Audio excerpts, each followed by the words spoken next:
Welcome back to another AQ3D video. This is my review of the Nulgath Saga so far. For those of you that did not know, there is a Nulgath Saga going on in AQ3D. Now there's currently 3 parts, although the 3rd part is not complete just yet. There are pros and cons with this Nulgath Saga, so let's get into this. If you guys enjoy this video, do me a favor and let's get this video to 100 likes. If you enjoy my content and want to support me, tap that subscribe button, turn on the notifications if you don't want to miss any of my uploads. Tapping that subscribe button is a small step for you, but a big thing for me.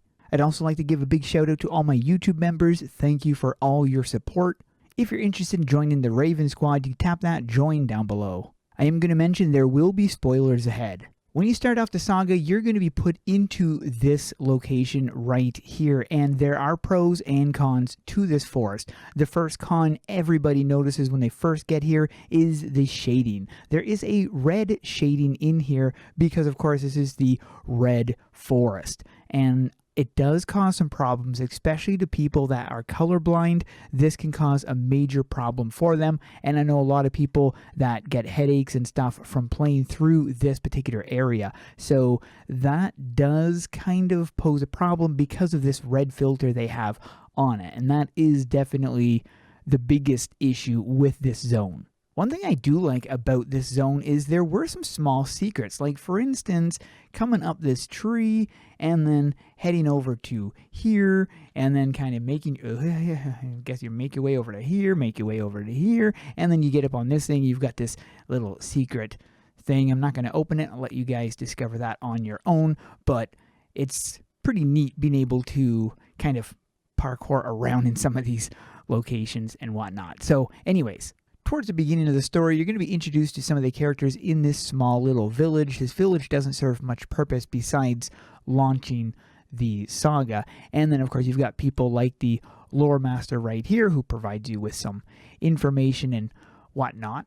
You're introduced to fiendstresses, which do have access to certain things, like this one here that has a challenge you can go to. The size of the map is decent, and it's laid out very well, so that's not a problem with the map. Again, I think the major con with this particular zone is the red filter. This is another fiendstress you'd be running into, and Angelise is another one. There is some craft shops available, including things like this, which is really cool. These fiendish eyes, like, look at that. That is very cool. When you're looking at an image like this, it's like you're in a Stranger Things game, not playing through the Nulgath Saga. It was nice to be introduced to a familiar face. The problem is, it doesn't look quite the same because the body proportions are vastly different. Rumor has it, though, that this armor set will be available to craft at some point. I like the Crag and Zool challenge, and it was nice having a Legion connection in the Nulgath Saga.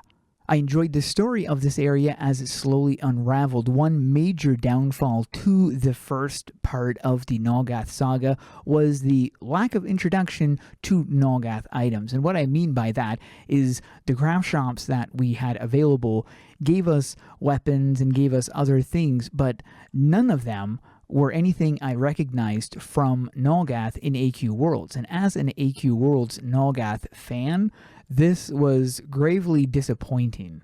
Another thing I didn't care for was the monastery. These were very linear dungeons that at the time that this was released were very, very difficult. Since then, they have been toned down so you can actually play through them. But prior to it, they were just a nightmare to play through. I'm also not a fan of the whole dungeon running thing for a saga. I would prefer it being more open world, more playing with the people around you. So the environments to me just did not click, so I was not a fan of the monastery at all.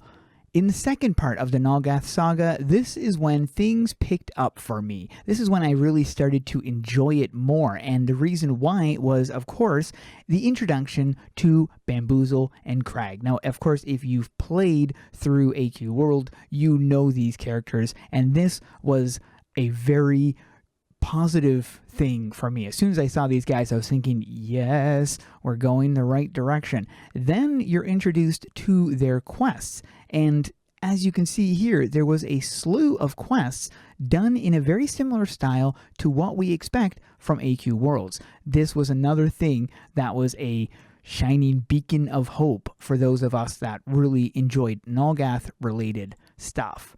So this is another thing right there. Like, it was very Nulgathy, and it felt very Nulgathy, and that was when this felt like a Nulgath Saga. Going further into the Wastelands, you will spot another familiar face, Polish, and that was also very nice to see. Look at the embroidals on there, didn't even notice that, but it was very nice to see Polish in the game. That was very cool. The map itself was very unique, very interesting, and massive. Very, very huge. I think the only problem that I had with this map was it was easy to get lost. Even now, it's still easy to get lost. But there are some really cool things about this map that I really liked, that I thought was really neat. And one thing was this massive dragon. I probably won't be able to find it during the filming of this video, but there was this massive fiend dragon, ginormous dragon that you would fight. And it was just absolutely amazing to see that. There was also a bunch of side quests as well in this location, which was nice. That added that little kind of chocolate sauce on top of the sundae, but the cherry on top was definitely the introduction to Skew, and not just because it's another familiar face, but because of the Phoenix Blade of Nulgath, which was the first item that we would recognize as AQ World players. This was absolutely amazing to have this weapon and farm for this weapon in its traditional Nulgath styled questing, and it looked great. Definitely added that Nulgath feel to it. The thing is, it's extremely lacking. Not the quests or anything, by no means. Those were a daunting task. It was the lack of Nulgath items, because that was basically the only one. Now we did get the Nulgath, let me just find it, Nulgath collections, but this all costs dragon crystals, so this isn't something that you would farm to get. And again, there was nothing in here that you would really recognize from AQ World. And that goes for the first Nulgath collection as well. And this takes us to the third part, which was the Oversoul, where you and Dage go up against the power of Nulgath. And like any release, this one had pros and cons as well. So the first con that you would notice right out of the gate was there was a red filter added. Now, I don't think it's as bad as the forest, at least it doesn't appear to be. What I do like though is see these little particles floating around. You can see when I zoom in, you can see them zoom in and out as well. I'll kind of zoom past the camera, which is actually really nice. It's a very nice touch having those little floating things. But unfortunately, this area did affect people who are colorblind, who do have issues with the color schemes and themes and whatnot. So it is an unfortunate thing.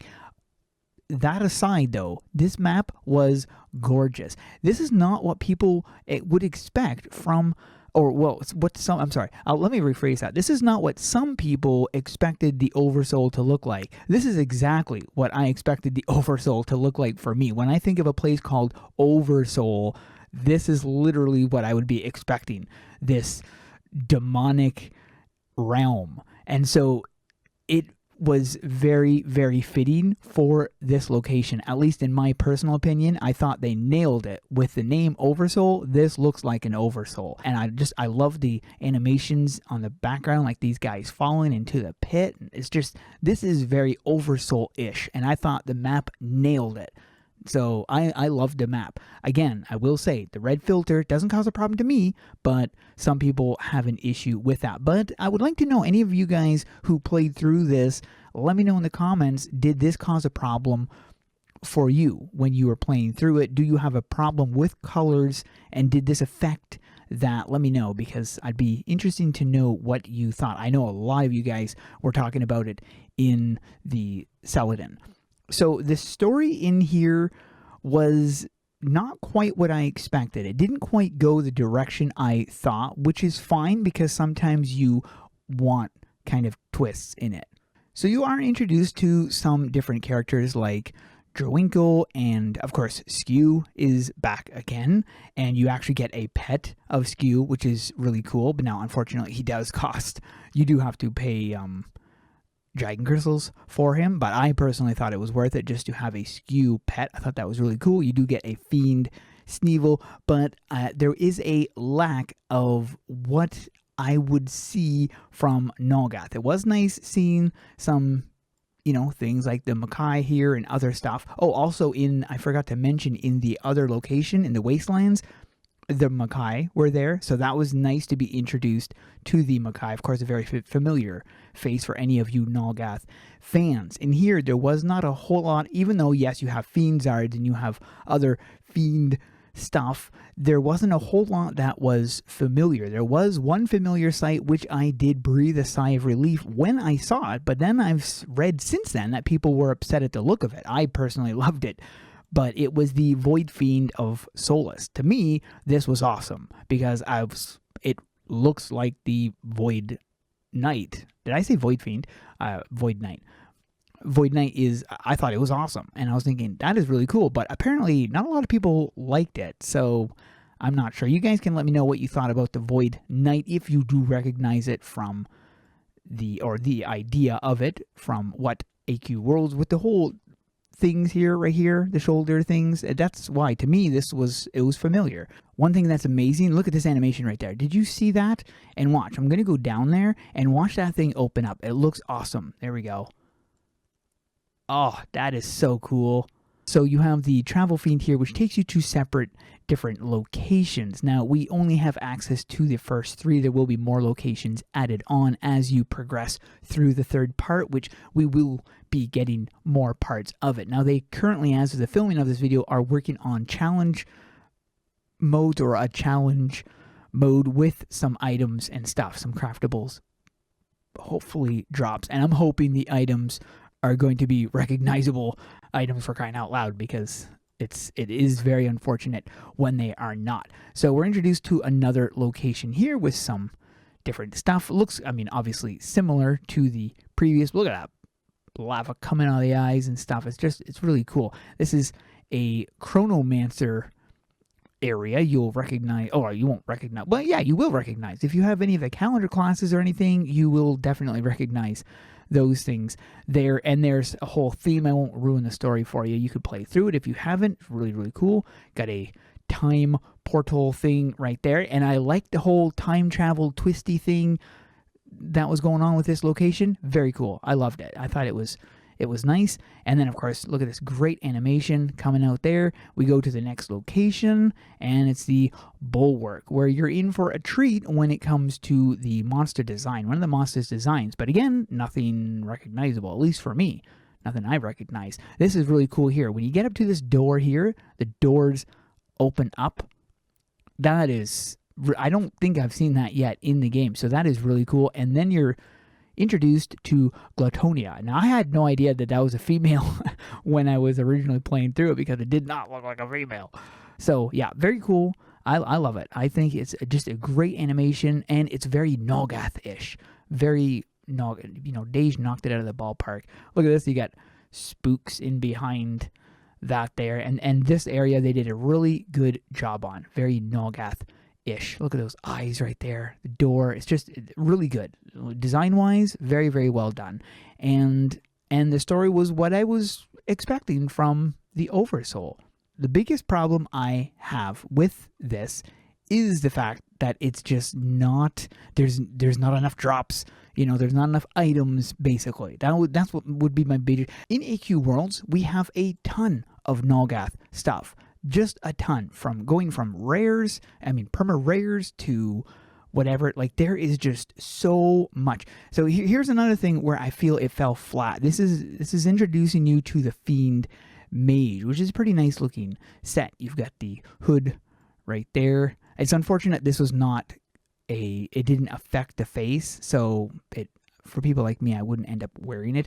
This is the items that they have, and these were just reskins of items we already got as drops in the monastery. So that was kind of a letdown, that we're just given upgraded versions of it, but they look basically identical. So, and stat-wise, they weren't much better than what we had, so there was really little reason to farm for it. So they gave us something to grind for that no one really needed to grind for.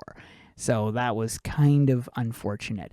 But like I said, they are coming out with challenge stuff, which will be changing the scope. I think if I was to have advice on it, and you guys can post, what you thought about it as well. Let me know in the comments what you guys felt about the Nulgath Saga so far, particularly if you've played through the AQ World Nulgath things, because I think that's what they were trying to do with this saga, was kind of bring in, more AQ World players. And I will say that they did fix a lot of the problems in the first and second zone with the scaling, because the scaling was so broken that, and I'm still saying there's a lack of NPCs, that I would like to see more people that we recognize from AQ World in the Nulgath Saga. If there's anybody that has ever been in contact with the Nulgath, faction or anything in AQ World, those characters should be ported over to AQ3D. I don't see why they can't be. Instead of trying to do original,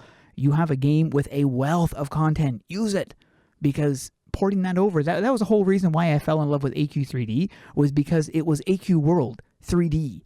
So I was really hoping we were going to have everything that we had in AQ World, but here, unfortunately, that's not the way it panned out.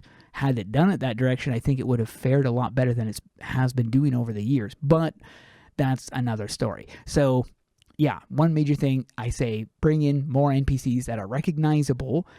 We need recognizable crafts and drops from AQ World.